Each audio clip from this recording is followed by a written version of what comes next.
Ang buhay ni Randy ay tila isang lumang orasan. Paulit-ulit, maingay sa loob pero tahimik sa labas. Araw-araw, 4:00 pa lang ng umaga, gising na siya. Hindi dahil sa alarma, kundi sa tunog ng mga daga sa bubong ng kanilang barong-barong sa tabi ng estero. Ang bahay nila, kung matatawag mang bahay, ay gawa sa pinagtagpi-tagping yero, kahoy at trapal. Sa tag-ulan, palaging basa ang sahig at sa pag-init, parang niluluto ng impyerno ang bawat sulok ng kanilang tahanan. Nakatira siya roon, kasama ang kanyang kapatid na si Rosa, 15 taong gulang, may karamdaman sa baga at bihirang makalabas ng bahay. Ang hininga nito'y laging may kasamang ubo at ang ubo'y parang lumalalim habang lumilipas ang mga taon. Sa munisipyo ng Malabon, si Randy ang tagalinis ng opisina at banyo. Mula sa ika-4 na palapag hanggang sa pinaka-abandonadong bodega, siya ang nagpapakintab ng kinakalawang na lugar. Isa siyang anino na palaging naroroon. Ngunit hindi pinapansin. Isang tanghali, matapos magwalis ng mga nagkalat na dahon sa bakuran sa likod ng gusali, umupo si Randy sa ilalim ng punong akasya, ang tanging lugar kung saan nararamdaman niyang ligtas at payapa siya sa mundo. Dito siya nakapikit ng mata nang walang takot at nakakahinga ng malalim. Ngunit may kung anong kumikirot sa kanyang diwa tuwing tumatama ang hangin mula sa lupa, sa ilalim ng kanyang likuran, sa mismong ugat ng puno. Ila may matang naninilip, hindi mata ng tao, mas malamig, mas lumang-luma, parang tago ngunit mulat. Kuya Randy, tawag ni Rosa isang gabi, habang hinihintay nilang kumulo ang lugaw sa ibabaw ng lumang kalan. Bakit? Sagot niya, habang pinupukpok ang lumang kahoy na kahon na ginawang mesa. May pera ka pa ba para sa gamot ko? Yung reseta ko, hindi pa natin nabibili, di ba? Hindi siya agad sumagot. Tumingin siya sa yero sa kisame na butas-butas. Sa tunog ng estero sa labas na parang dumadaing. Wala pa, baka bukas, pagkatanggap ko ng sahod. Pagsisinungaling niya. Alam niyang ipambabayad utang niya ang kalahati at ang natitirang sahod ay pambayad sa kuryente na ilang araw ng putol. Tahimik si Rosa, pero sa tinig nito, dama ang pagod. Kuya, kung napapagod ka na, wag mo akong intindihin. Wag mo akong bibigyan ng dahilan para sumuko. Rosa, isa ka lang, pero buong kang dahilan. Sagot niya, pilit ang ngiti. Ngunit sa likod ng kanyang ngiti, may sigaw. Hindi para sa mundo, kundi para sa langit na tila matagal nang nafatalipod sa kanila. Kinabukasan, habang naglilinis siya ng sahig sa opisina ng mayor, narinig niya ang mga boses ng mga opisyal. May bagong kontrak tayo pre. Bilyon ang papasok. Pero syempre, lagyan natin ng mobilization fund. You know? Alam na yan. Papalitan na rin daw ang lumang bodega sa likod. Ipapademolish. Yun ang lugar kung saan siya minsang naputulog tuwing wala siyang pamasahe pa uwi. Minsan na rin siyang nagtago roon, umiiyak habang hawak ang pitakang walang laman. Kada hindi siya makabili ng gamot para kay Rosa. Dito rin niya unang narinig ang bulong sa hangin. Tila tawag mula sa ilalim ng lupa. Sa ilalim ng akasya, hapon na naman. Tumingala si Randy. Walang ulap. Pero ang mga sanga ng puno ay tila nagkukubli ng mga lihim. Bakit parang alam mo ang hindi ko matandaan? Bulong niya sa puno. Minsang nadising si Randy sa kalagitnaan ng gabi. Basang-basa ang kanyang likod at malamig ang kanyang palad. Sa kanyang panaginip, muli siyang nasa ilalim ng akasya. May hukay sa tabi niya, malalim at madilim. At sa loob ng hukay, may isang tao nakatingin sa kanya, may sugat sa noo. May nakabaong bato sa bibig. Tumulong ka sa amin, bulong ng lalaki, sabay lamig ng hangin na parang dumikit sa kanyang buto. Napabalikwas siya ng bangon, hingal na hingal at pawisan. Sa tabi niya, natutulog si Rosa, payat, maputla at tila mas pumapayat habang lumilipas ang panahon. Napatingin siya sa kamay niyang nanginginig. Isang umaga, mainit ang sikat ng araw pero malamig ang hangin. Sa likod ng munisipyo, sa lilim ng isang puno, nagkakape at naninigarilyo ang mga janitor sa kanilang break time. Nakasandal si Randy sa pader, hawak ang lumang plastik na baso ng kapeng 3-in-1. Randy, kumain ka na ba? tanong ni Mang Celso, isang matandang janitor na halos 30 taon nang nagtatrabaho. Hindi pa po, Mang Celso. Mamaya na lang, sagot ni Randy. Huwag mong masyadong tipirin ang sarili mo. Kita ko sa'yo parang kandila kang nauupos na. Mumiti lang si Randy. Ayos lang, Mang Celso. Sanay na rin ako. Yar ang problema. Sanay tayong mahirapan. Sanay tayong magtiis. Pero pag biglang umulan ng grasya, hindi natin alam kung paano hahawakan. Baka matakot pa tayo. Hindi nakaimik si Randy, pero sa loob niya, kumimo ang sinabi. Grasya. Mahinang tawa ang pinakawalan ni Randy. Kailan pa kaya? Sa gabing iyon, pagkatapos ng mahabang araw sa munisipyo, muling umupo si Randy sa ilalim ng puno ng akasya. Palaging doon, sa lilim na iyon, parang humihina ang iway ng mundo. Nakaupo siya sa lupa, payakap sa kanyang tuhod habang pinapakinggan ang unti-unting pagkalma ng gabi. Sa kanan ng kanyang bag nakabalot sa lumang diaryo ay ang tanging baon niya, isang matigas na piraso ng tinapay. Hindi niya agad kinain. Sa halip, tumingin siya pataas sa mga sanga ng akasya. Tahimik, ngunit kakaiba ang pakiramdam niya ngayong gabi. Hindi ito basta lamig, hindi rin ito pagod. Parang may bumabalot sa kanya. Hindi makita, hindi marinig, pero nandoon. Parang yakap na hindi kilala, tingin na hindi nakikita. Napansin niyang gumagalaw ang mga dahon kahit walang hangin. Ang liwanag ng ilaw sa poste, bagamat malayo, ay parang hindi makapasok sa lilim ng puno. May bumalot na pakiramdam sa kanya, hindi takot pero hindi rin kapayapaan. Isa itong uri ng presensya, tahimik pero matimbang. Napatingin siya sa ugat ng puno. Para bang may hinahanap yon o may naaalala. Dahan-dahan siyang humilig sa puno. Pinikit ang mga mata at saka ibinulong, halos walang tunog. Bakit parang may alam ka na hindi ko alam? Walang sumagot. Pero sa kanyang dibdib may unti-unting umuusbong. Isang kuryente ng alaala, isang damdaming matagal nang natulog. At sa ilalim ng puno, sa katahimikang iyon, alam ni Randy, hindi siya nag-iisa. Mula noong gabing iyon, nagsimula na ang tuloy-tuloy na panaginip. Sa bawat gabi, bumabalik ang hukay, bumabalik ang mga tinig, may humihinga sa kanyang batok. Sa bawat pag-idlit, tila may kamay mula sa lupa na gustong hilahin siya pababa. Hindi niya ito masabi kay Rosa. Ayaw niyang mag-alala ito. Ayaw niyang madagdagan pa ang pasani ng kapatid. Nang lulit sa puso ni Randy, may bumubukal na tanong, sino ba talaga ako? Bakit siya lang ang nakakaramdam ng malamig na titig ng lupa? Sa ilalim ng akasya, isang gabi, habang ang mundo ay nahihimbing sa kasinungalingan, si Randy ay nag-iisa. May tinapay sa kamay, may luha sa mata at may tanong sa kaluluwa.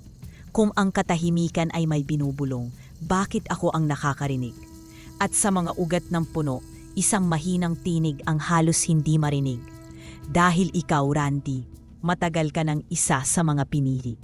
Hindi niya alam kung ang boses ay galing sa loob ng kanyang isip o mula sa mismong katawan ng puno. Ang mga salita ay parang pamilyar, parang galing sa panaginip na matagal nang nilimot. Napalingon siya sa paligid, walang tao, walang tunog kundi ang sipol ng hangin at langitning ng yero. Ngunit sa kabila ng kawalan, may bumaba sa kanyang dibdib na katahimikang hindi niya maipaliwanag. Malamig, oo, pero hindi mapanganib. Parang niyayakap siya ng gabi. Kagat-kagat pa rin ang kanyang tinapay nang biglang narinig niya ang marahang kaluskos mula sa itaas. Ang mga dahon ng akasya ay biglang gumalaw kahit walang ihip ng hangin. Sa pagitan ng mga sanga, isang bagay ang dahan-dahang bumaba.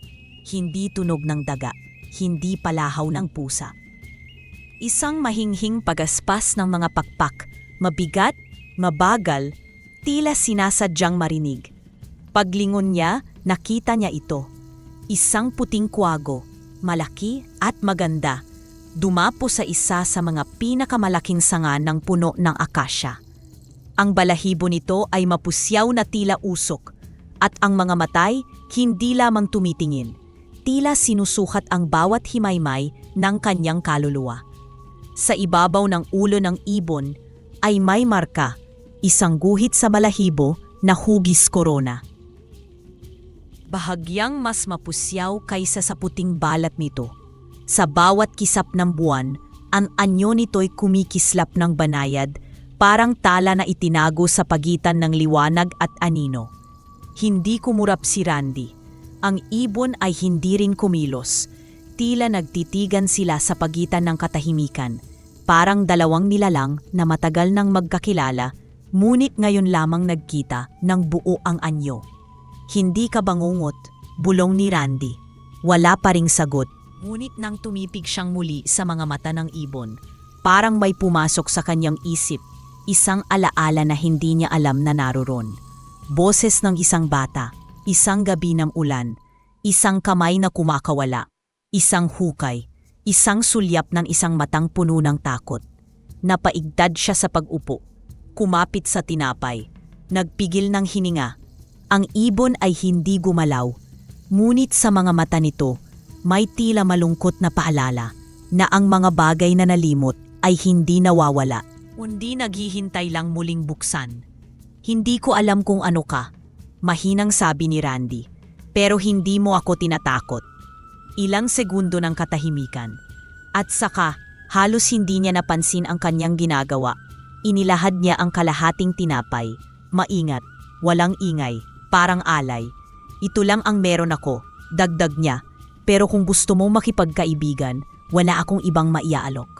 Bumaba ang kwago mula sa sanga, dahan-dahan, walang tunog ang paglapag sa tabi ng puno.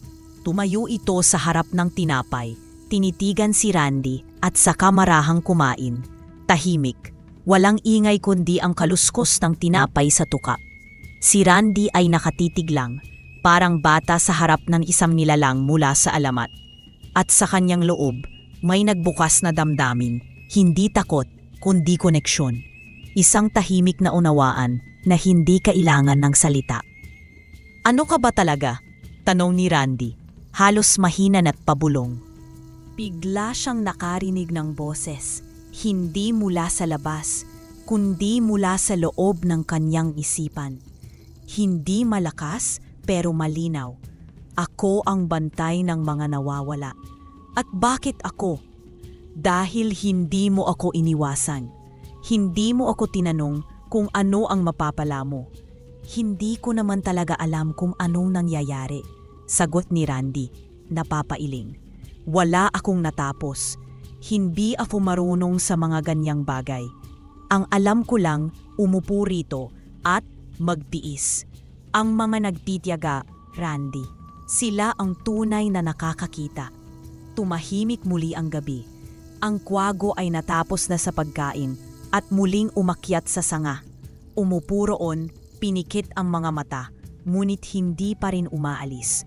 Sa ilalim ng akasya, si Randy ay nanapili sa pagkakaupo. Wala siyang nahanap na sagot. Pero sa kakaibang presensya ng puting ibon, at sa mga salitang hindi sinabi pero narinig, may naramdaman siyang bagay na mas matimbang kaysa takot. Pagkilala. Parang matagal nang may parte ng sarili niyang nawawala at unti-unti itong bumabalik sa kanyang mga kamay. Sa gabing iyon, hindi na siya nag-iisa at hindi niya kailanman inasahan na ang isang nilalang na hindi tao ang unang magpaparamdam sa kanya na siya'y may halaga rin.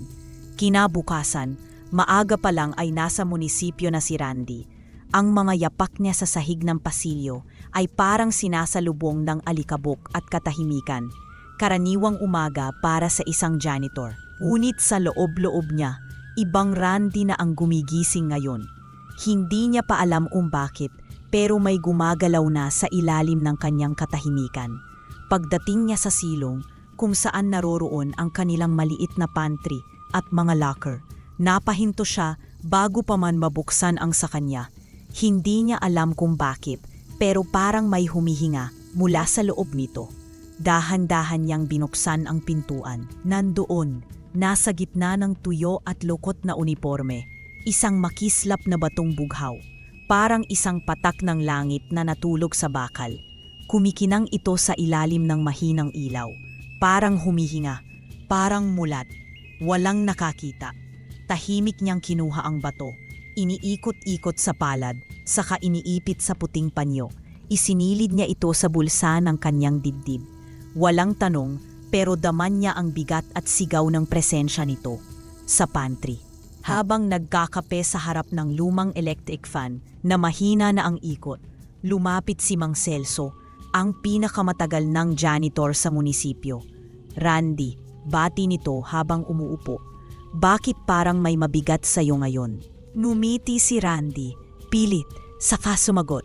Kape lang po to, medyo mapait. Ang tape ba yan o ang iniisip mo?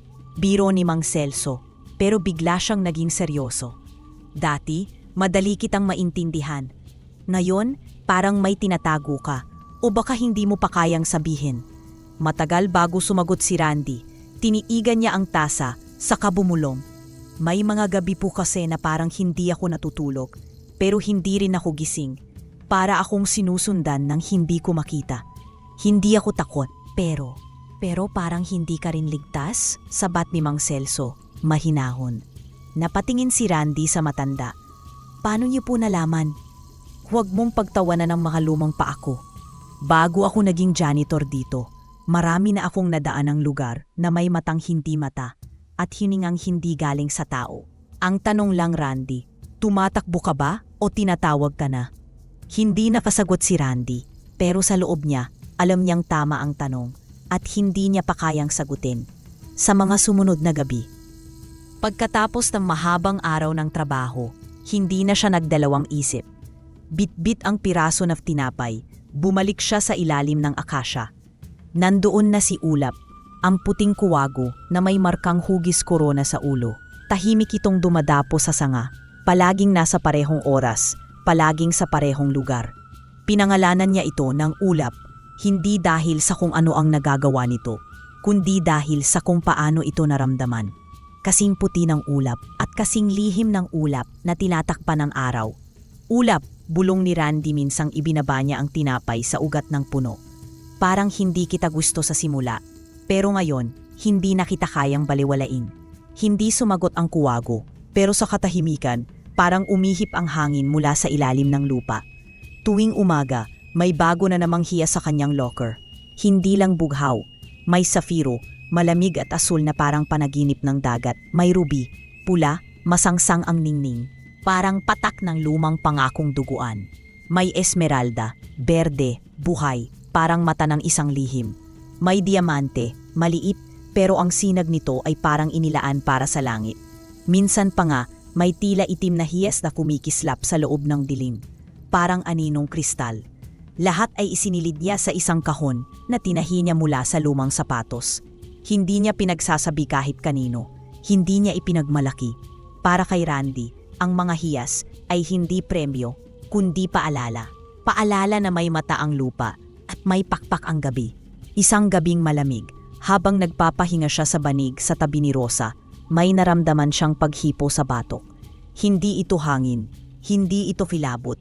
Ito ay parang hintuturo ng isang bagay na hindi tao. Napadilat siya, walang tao. Si Rosa ay tahimik na natutulog, may panyo sa dibdib dahil sa ubo. Dahan-dahan siyang tumayo at lumabas. Sa taas ng kanilang barong-barong, nandun si Ulap.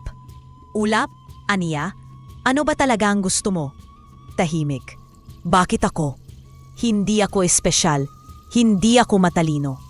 Ang meron lang ako ay pagtitiis. Tumingin ang kuwago sa kanya, mga matang hindi basta hayop, mga matang may edad na hindi kayang itaya. Bakit ako? Ulit ni Randy, halos sumihikbi. May mas marami pa dyan, may mas matapang, mas may silbi. Ako, nagwawalis, naglilinis, nagpupunas ng ihi sa banyo. Lumapit si Ulap, dahan-dahang dumapo sa lupa. Tumingin ito sa kanya, at sa kanyang isipan, may timig na pumasok, hindi boses, kundi buhos ng damdamin. Hindi lahat ng hinirang ay malakas. Minsan, ang pinakamahinang pinipili ay dahil sila ang marunong mag-alaga ng liwanag na hindi kanila. Tumulo ang luha ni Randy. Muling bumalik si Randy sa loob ng barong-barong. Ngunit hindi na siya nakatulog buong gabi. Sa ilalim ng kanyang banig, May bagong hiyas na naman, isang safiro, bughaw. Ngunit may lamat sa gilid na parang may pighating nakatago. Tiningnan niya ito at sa kauna-unahang pagkakataon, humawak siya sa hiyas hindi bilang tanong kundi bilang sagot. Tumingin siya sa fisame at kahit may butas at kalawang, sa kanyang mga mata may liwanag na bumababa mula sa langit. Isang linggo matapos ang gabing iyon, isang tahimik na umaga ang gumising kay Randy, ngunit sa kanyang dibdib. Hindi na ang dating lamig ng kawalan ang naroroon, kundi ang kakaibang tibok ng layunin. Nilinis niyang mabuti ang 4 na piling hiyas, isang bughaw na safiro, isang malalim na luntian na esmeralda, isang rubing sinlakas ng dugo ng araw, at isang puting diamante na tila may kinikimkim na buntong hininga ng langit. Isinilid niya ito sa loob ng lumang kahon ng sapatos at sa ibabaw ay pinatungan ng isang lumang damit. Nilagyan niya ng padlock ang bag at tumumo sa divisorya.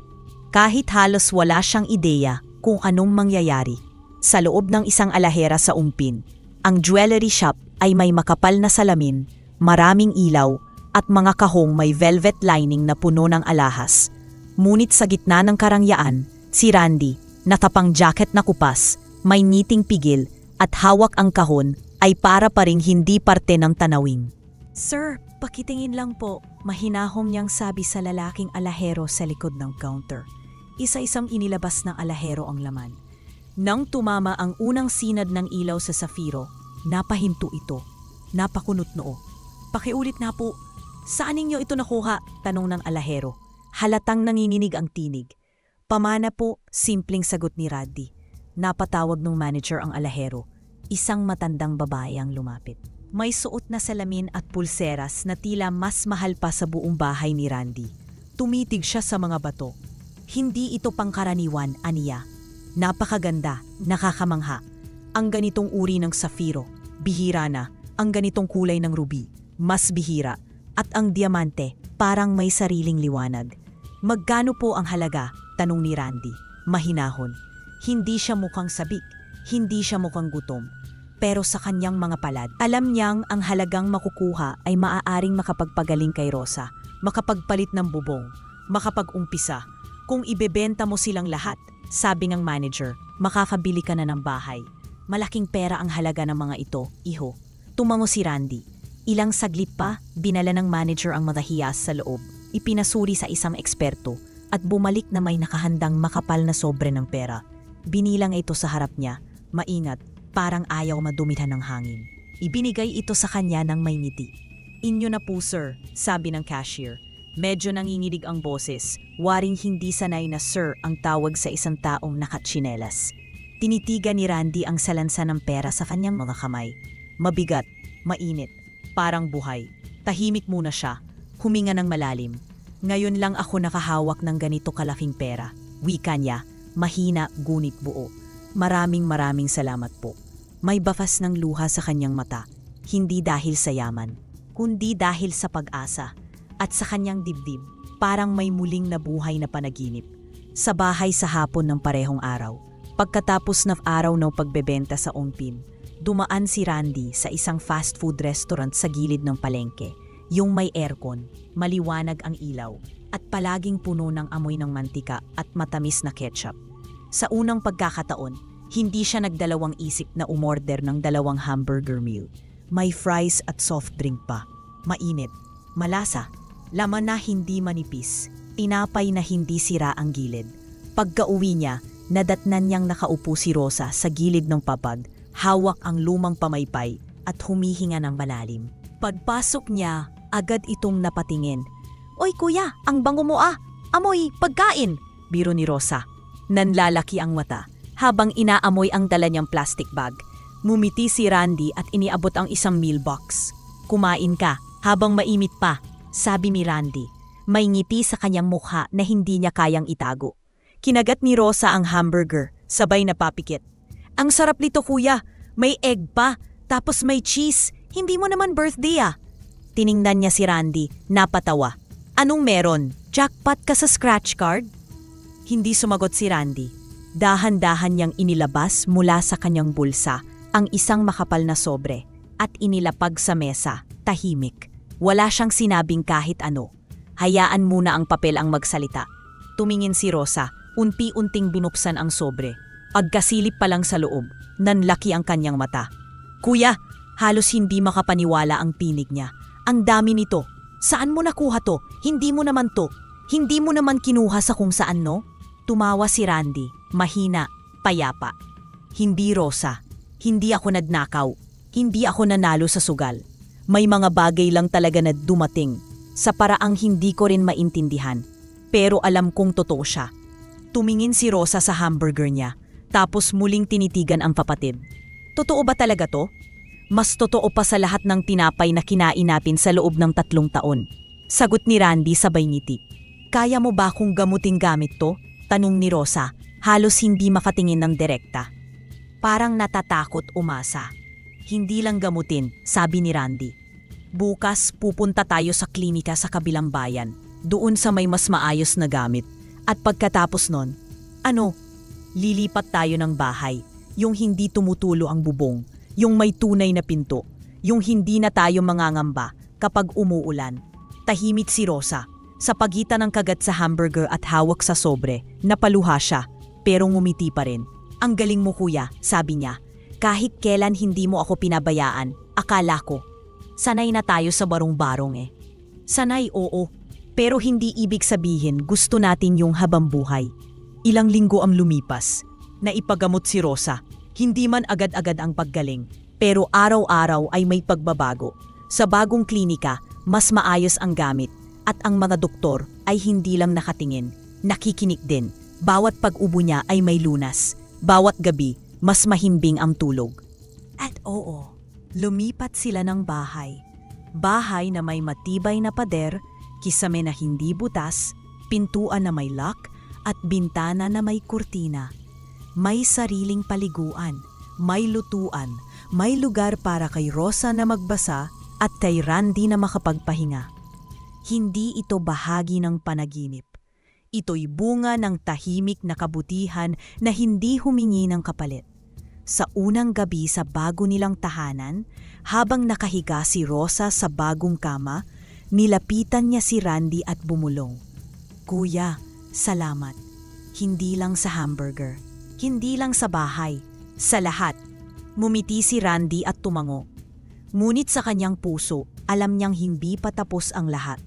Dahil habang gumagaan ang mundo sa ibabaw, may bagay pa rin sa ilalim ng lupa. Tahimik, naghihintay at bumubulong.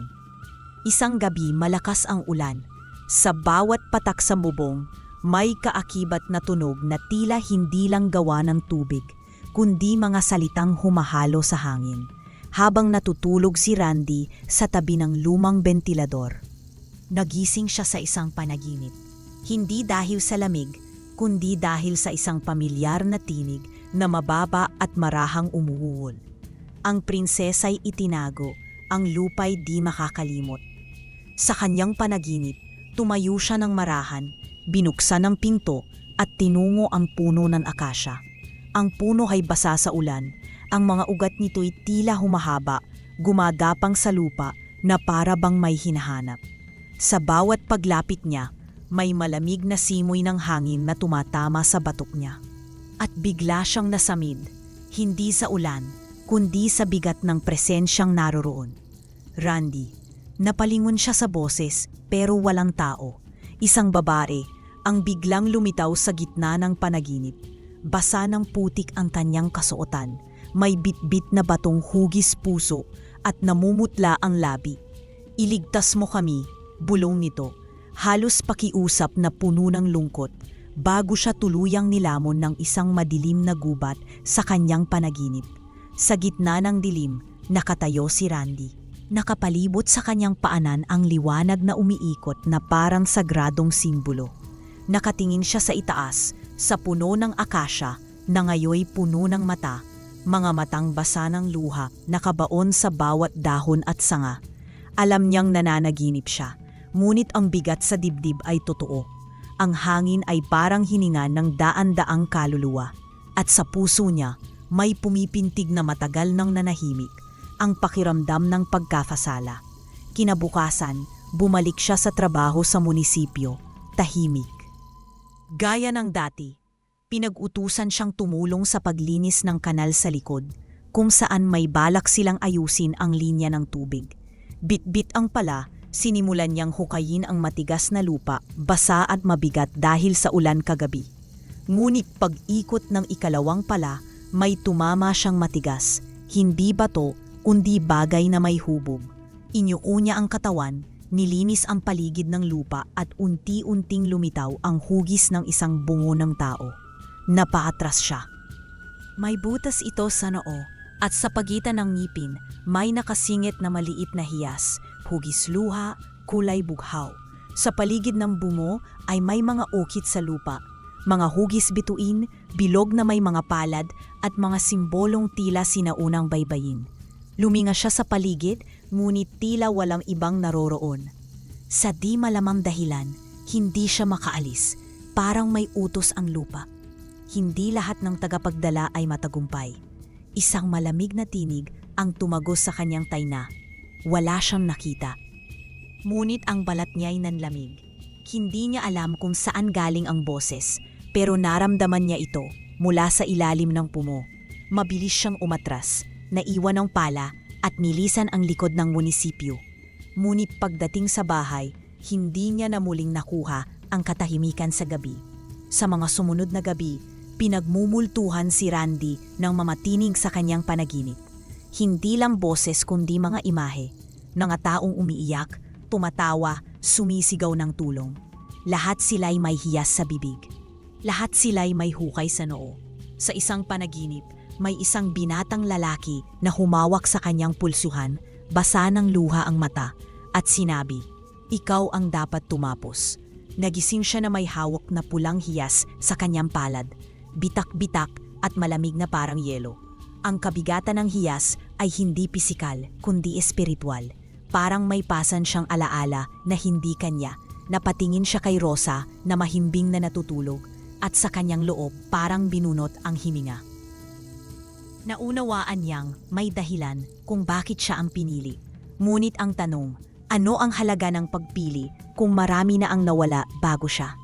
Lumipas ang mga araw na dala niya ang tanong na iyon sa dibdib. Tila lahat ng kanyang ginagawa, ang pagwawali sa munisipyo, ang pagbitbit ng gamot para kay Rosa, ang bawat hakbang pauwi, ay may kasabay na aninong sumusunod. Minsan, paglingon niya, wala siyang makikita, ngunit ramdam niya ang presensya. Isang gabi, habang naglalakad pauwi, nadaanan niya ang isang lumang hardin sa gilid ng munisipyo. Isang lugar na matagal nang nakasara.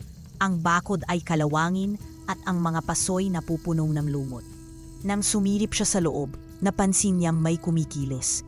Isang nilalang na gawa sa usok at anino ang unti-unting lumilitaw sa pagitan ng mga paso. Walang mata, walang bibig, isang hugis na parang tao, ngunit walang laman, hungkag na katawan na parang sinupsop ng daang taong lungkot. Sa gitna ng dibdib nito'y may mga ukit na tila baybayin, gumagalaw at lumalalim habang lumalapit si Randy. Nasaan ang mga hiyas? Walang tunog ang tanong, ngunit pumasok ito sa isipan ni Randy, parang bulong na diretsyong tumagos sa utak. Mga batong tumakas mula sa lupa, isauli mo. Napaatras si Randy at sa unang pagkakataon, naramdaman niya ang takot na hindi dulot ng panganib, kundi ng pagkakakilala.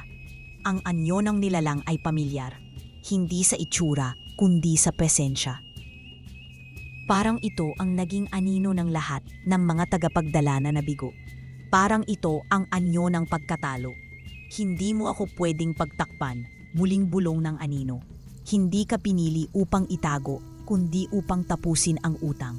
Mabilis siyang tumalikod at tumakbo pa uwi.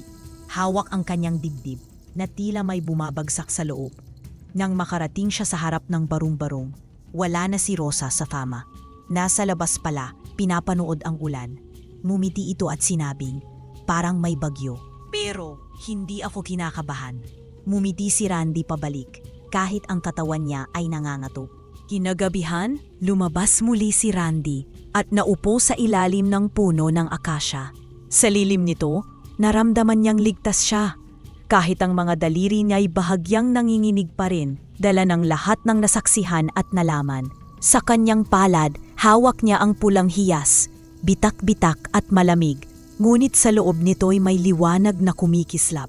Tila kaluluwang nakakulong o mga taong umiiyak na gustong lumaya, umambon ng bahagya.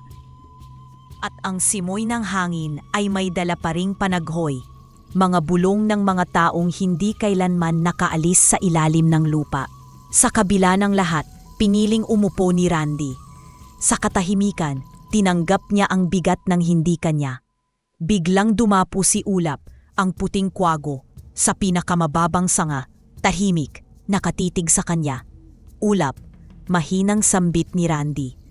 Hindi ko alam kung paano ko ito tatapusin. Marami na ang nawala. At ako? Ako ba ang susunod? Ang kanyang tinig ay namumugto, pinipigilan ng paninikip ng dibdib. Hindi na ito panalangin. Isang pagtatapat ito ng pagod, ng pagkabasag, ng taong napiling hindi alam kung bakit. Unti-unting bumaba si Ulap, marahang tumapak sa lupa at lumapit sa kanyang tuhod. At sa sandaling iyon, niyakap siya ni Randy, hindi dahil sa lakas, kundi dahil sa awa, at sa pag-unawang tahimik na inipon sa mamataon ng kanyang pagiging walang pangalan. At sa yakap na iyon, nagbago ang lahat, nagliwanag ang paligid. Ang balahibo ni Ulap ay naging sinag ng liwanag, bumalot sa kanila, hindi mainit kundi malambot, parang hininga ng isang inang nawalay sa anak. Ang kwago ay unti-unting naging diwata, isang dalagang may buhok na parang agos ng ilog, puting-puti ang kasuotan na tila hinabi mula sa liwanag ng buwan, at sa kanyang ulo ay koronang may ugat ng akasya at bituin. Ang kanyang mga mata ay malalim, kulay ng lupa pagkatapos ng ulan, puno ng alaala at ng pagod. At sa unang pagkakataon, nagsalita ang prinsesa. Randy, hindi mo alam kung gaano mo ako pinalaya. Napatingin si Randy, hindi makakibo. Ang kanyang lalamunan ay tuyo. Ang mga mata ay malapit ng tumulo. Ang kanyang dibdib ay naninikip hindi sa takot, kundi sa bigat ng damdaming hindi na kayang itago. Ang nilalang na ilang gabing pinanaginipan, ang boses na naririnig sa mga alon ng lupa, narito ngayon sa kanyang harapan. Isang diwata, totoo, at umiiyak. Ako'y isang idiwata, isang prinsesa ng liwanag. Dati, ngunit ako'y isinumpa bilang tagapangalaga ng mga batong itinapon ng mga pusong marumi. Sa bawat tao na piniling mamili ng liwanag, ngunit tinalikuran ito, ako'y naging mas naakulong. At sa bawat hiyas na iniluwal ng lupa, bahagi ng akong kaluluwa ang ikinadena sa dilim. Randy, bakit ako? Hindi ako ang natalino. Hindi ako banal. Janitor lang ako, tahimik lang ako. Wala akong alam sa mga alamat. Hindi ko maintindihan kung paano ako napunta rito. Anong nakita mo sa akin? Lumapit ang prinsesa at lumuhod sa kanyang harapan. Hinawakan niya ang mga kamay ni Randy, marumi, may kalyo, ngunit mainit. Nang magsalita siya, ang kanyang tinig ay parang sabot na matagal nang gustong marinig ng kaluluwa ni Randy. Randy, ikaw lang ang hindi humiling. Lahat ng naunang tagapagdala ay sumuko sa takot o naging sakim sa gantimpala. Ang iba'y kumuha ng hiyas para sa kayamanan. Ang iba para sa kapangyarihan. Ikaw lang ang walang hinihingi. Matagal akong nakakulong sa katahimikan, isang kuwagong walang tinig, walang anyo. Pero sa yakap mo, Randy, natapos ang lahat. Inanggal mo ang sumpa dahil sa pagmamahal at kabutihan ng puso mo. Tumulo ang luha ni Randy, dahan-dahan. Hindi niya napigilan. Para bang sa bawat patak ay may bahaging lumalabas mula sa kanyang katahimikan, galit, takot at hiya. Hindi ko rin alam na may kaya pala akong gawin, sabi ni Randy. Akala ko ang kabutihan simpleng bagay lang, tulad ng pag-aalaga kay Rosa. Pero ngayong naririnig ko lahat ng to, parang matagal ko na rin gustong mapatawad ang sarili ko. Hindi man ako perpekto, pero gusto kong maniwala na tama ang ginawa ko. Tumango ang prinsesa. Sa kanyang mga mata, may liwanag na kumikislap, hindi na lihim kundi pagpapalaya. Randy, ang batong dalisay ay hindi hinuhukay. Ito'y ipinapanganak sa puso ng taong handang magmahal kahit hindi niya kilala. At ikaw, Randy, ay hindi tagapagdala ng liwanag lamang. Ikaw mismo, ang liwanag. Nagliyab ang korona ng prinsesa, hindi sa aboy kundi sa liwanag na parang sumisibol mula sa bawat ugat ng akasya sa paligid. Ngunit bago siya tuluyang maglaho, lumapit siyang muli kay Randy. Sa kanyang mga palad ay may hawak siyang kahon. Lumang-luma ang hitsura, parang yari sa ugat ng puno at liwanag ng bituin. Ibinigay niya ito kay Randy na may buong paggalang, tila ibinibigay ang isang kapalaran. Randy, aniya, ito ang kahon ng mga diamante, mga batong piniga mula sa kabutihan. Gamitin mo ito para sa kabutihna. At sa kanyang kaliwang kamay naman ay may isa pang hiyas, bato ng liwanag. Kakaiba sa lahat ng nakita ni Randy. Ito ay walang kulay ngunit may sinag, tila transparent ngunit may anyo. Kapag tinitigan ng matagal, ibinigay ito sa kanya ng prinsesa at marahang inilagay sa mismong palad na minsang bitak, nayo'y buo. Ang bato ng liwanag ay hindi para sa kayamanan. Wika ng prinsesa, ito'y para sa mga susunod na susubok sa bilim. Kapag dumating ang oras na ikaw ay kailangan nilang yakapin, gaya ng pagyakap mo sa akin, ibigay mo ito, Randy. Ibigay mo ng walang takot. Hindi makasagot si Randy. Ang kanyang mga kamay ay mabigat. Hindi dahil sa mga hiyas, kundi dahil sa bigat ng pagtitiwala. Ngunit sa kanyang puso, alam niyang ito ang dahilan kung bakit siya pinili. Hindi para tanggapin ang liwanag, kundi para ipasa ito. At sa isang iglap, naglaho ang prinsesa. Iniwan siya sa ilalim ng akasya, hindi na tagapagbantay lamang, kundi tagapasa ng pag-asa. Ang gabi ay nanatiling madilim, ngunit sa kanyang palad, ang bato ng liwanag ay nagningning, hindi upang ilawan ang daan, kundi upang patunayan na kahit ang dilim ay kayang yakapin kung may pusong dalisay. Makalipas ang isang linggo, bumalik si Randy sa tahimik niyang ritual, maagang gigising, maghahanda ng pagkain para kay Rosa. Maglilinis ng bakuran, at titigil paminsan-minsan sa lilim na akasya. Isang gabi, habang pinapakuluan niya ang sabaw ng tinola, naamoy ni Rosa ang halimuyak mula sa kanyang silid. "Tinolang manok, kuya?" tanong ni Rosa mula sa kwarto. "Oo, para sa matibay na katawan," sagot ni Randy sabay tawa. "At para sa matatag na kalooban," dagdag pa niya sabay abot ng mangkok sa kapatid. Tahimik nilang pinagsaluhan ang hapunan. Ngunit kahit anong init ng sabaw, ramdam ni Randy na malamig pa rin ang paligid. Isang malamig na hindi dulot ng panahon, kundi ng hinihintay na pagtatapos. At nang dumating ang gabi, doon niya ito nakita. Makalipas ang buong araw sa munisipyo, pagtapon ng mga basura, pagwalis ng mga tuyong dahon sa patio, at pag-aayos ng mga sirang tubo, dumiretso si Randy sa isang pamilyar na lugar, ang puno ng akasya. Tahimik siyang naupo sa lilim nito. Ang mga sangay tila yumayakap sa kanya, gaya ng dating pagbabantay ni Ulap. Sa tuwing naroon siya, tila hindi siya nag-iisa. Parang ang alaala ng puting kwago ay nananatiling nakaupo sa sanga, tahimik ngunit laging gising. Hinaplos niya ang kahon ng mga diamante sa kanyang bag at mula sa bulsay, iniluwan ng palad ang bato ng liwanag. Mainit ito hindi dahil sa araw, kundi sa kabigat ng mga alaala at kahulugan na laman nito. Sa gitna ng kanyang pagninilay, may naramdaman siyang malamig na simoy sa batop. At paglingon niya, may isang matandang pulubi na nakatayo. Baluktot ang katawan nito, nakalugay ang buhok, at ang mga matay hindi mata, kundi hukay ng dilim. "Kaibigan," wika ng pulubi, "pwede bang humingi? Isang piraso lang mula sa iyong kahon, isang bato. Kahit maliit, para sa aking pagbangon." Hindi sumagot agad si Randy. Pinagmasdan niya ito mula sa maruming kuko, sa maputlang labi, hanggang sa nanininig na balikat. Ngunit ang naningibabaw ay hindi kaawa-awang anyo, kundi ang presensyang hindi humihingi, kundi nanunubok. "Aligtasan?" tanong ni Randy, mababa ang tinig. "O kasakiman?" dagdag niya, habang dahan-dahang inaabot ang bato ng liwanag mula sa kanyang bulsa. Nag-angat ng tingin ang pulubi at ngumiti. Isang ngiting walang laman, walang init, walang liwanag. Hindi mo ako kailangang sumbatan, sagot ng pulubi. Ako'y nauna. Ako ang unang pinili. Ako ang nagtanim. At ngayon, ikaw ang aani? Hindi ako ang aani, wika ni Randy. Ako ang tagapagdala. Hinugot niya ang bato. Ngayon ay tila tumitibok na parang puso. Mainit ito, ngunit hindi nakakapaso. Parang may buhay sa pagitan ng kanyang mga daliro. Kung ito ang hanap mo, sabi ni Randy, sige, sayo na. At iniabot niya ang bato ng liwanag, hindi bilang pagsuko, kundi bilang pagbitaw sa sarili.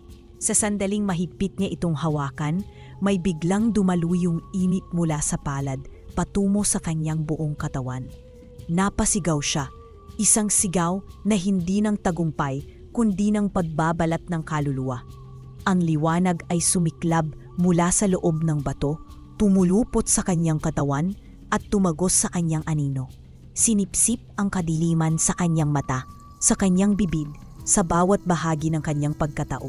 Ang kanyang anyo'y tila napunit, hindi ng apoy, kundi ng katotohanang hindi niya kayang saluhin. At sa liwanag na yun, isa-isang lumitaw ang mga tao na minsang nawala, mga kaluluwang sinakmal ng kasakiman. Ang ilan sa kanila'y may hawak pa ring piraso ng hiyas, may luha sa mata, ngunit ngayon nakangiti. Salamat Randy, wika ng isa, hawak-hawak ang kamay ng batang babae. Nakita ko na si nanay, sabi ng isa pa. Sabi niya, napatawad na raw ako. Hindi nakakibo si Randy, nabaluhod siya sa damuhan. Habang ang luhay tuluyang bumagsak sa kanyang tisni at liig, hindi ito luha ng tapot, kundi luha ng pagpalaya, mula sa sarili, mula sa sumpa ng mundong nilamon ng bilim. Sa langit, dahan-dahang umangat ang bato ng liwanag at sa isang iglap pumutok ito bilang isang tala. Sumiklab ang liwanag sa ulap at parang sinag ng pag-asa, tumama ito sa bawat bubong, sa bawat puno, sa bawat tahanang minsang dinapuan ng anino. Naubos ang dilim, walang sumigaw, walang nagdiwang, pero ang buong Malabon ay parang huminga ng sabay. At sa ilalim ng akasya, si Randy na iwan, hawak ang isang piraso ng abo, malamig, mahina at puno ng katahimikan. Ngunit iyon ay patunay na minsan may sumuko sa kabutihan at pinatawad. Tumitig siya sa langit sa kislap ng bagong tala at paglingon niya, nandoon na ang prinsesang Diwata na yun ay payapa at nakangiti. Nandito ka pa pala, sambit ni Randy. Akala ko tapos na ang lahat, dagdag niya, halos pabulong. Tapos na nga, sagot ng prinsesa. Kaya ako nandito. Ano pa na ngayon? Tanong ni Randy. Katulad mo, wika ng prinsesa, isang tagapagdala ng pag-asa. Lumapit siya kay Randy at hinawakan ang kamay nito. Mahigpit, ngunit mahinahon. Sa kanyang mga mata, naruroon ang buo niyang pasasalamat. Ang tunay na ilaw, wika ng prinsesa, ay hindi sumisigaw, hindi nagmamalaki. Tahimik lang itong naglalakad at sumusunod sa puso. Sa tabi nila, ang puno ng akasya ay tahimik na gumalaw. Ang mga dahon nito ay nagsayaw sa hangin na hindi marahas, kundi banayad, parang yakap ng liwanag. At ang gabi ay hindi na madilim. Ito na ang simula ng umaga. Makalipas ang ilang taon, malayo na ang buhay ni Randy sa dating kalye ng Malabon. Sa isang lalawigan sa norte, nakatirik ang kanilang bagong tahanan. Isang malapad at matibay na bahay sa gitna ng berdeng lupain. Gawa ito sa kahoy at bato. May malaking bintanang salamin na tanaw ang kabundukan at taniman ng mais. May sariling bodega, kamalig at kulungan ng mga baka, mahigit 60. Matitikas at maayos ang alaga. Sa bakuran, may harbin si Rosa ng mga halaman at sa likuran ng bahay ay may maliit na lawa kung saan naliligo ang mga pato. Tahimik ang paligid, ang hangin ay palaging malamig, at ang langit ay laging bukas sa mga bituin. Sa bawat umaga, sinasalubong sila ng tilaop ng manok, ang huni ng ibon, at ang banayad na halakhak ni Rosa, habang nagpapakain ng mga hayop. Isang hapon, habang sabay silang nagpapahinga sa balkonahe ng bahay, inanaw ni Randy ang mga baka sa pastulan. Marahang kumikilos, malaya. Ang sarap ng hangin dito sa probinsya. Ano kuya? Tanong ni Rosa habang hinihigop ang mainit na salabat. Oo, sagot ni Randy habang nakatitig sa dapit hapong bumababa sa damuhan. At mapayapa. Ngunit kahit gaano kaganda ang paligid, may bigat pa ring hindi ganap na nawawala sa kanyang dibdib. Pero hindi ko makakalimutan, dagdag niya, ang mga kapitbahay natin sa estero ng Malabon. Yung mga katrabaho ko noon, mga batang namamalimos sa ilalim ng tulay, mga nanay na walang sariling palikuran, mga batang natutulog sa karton.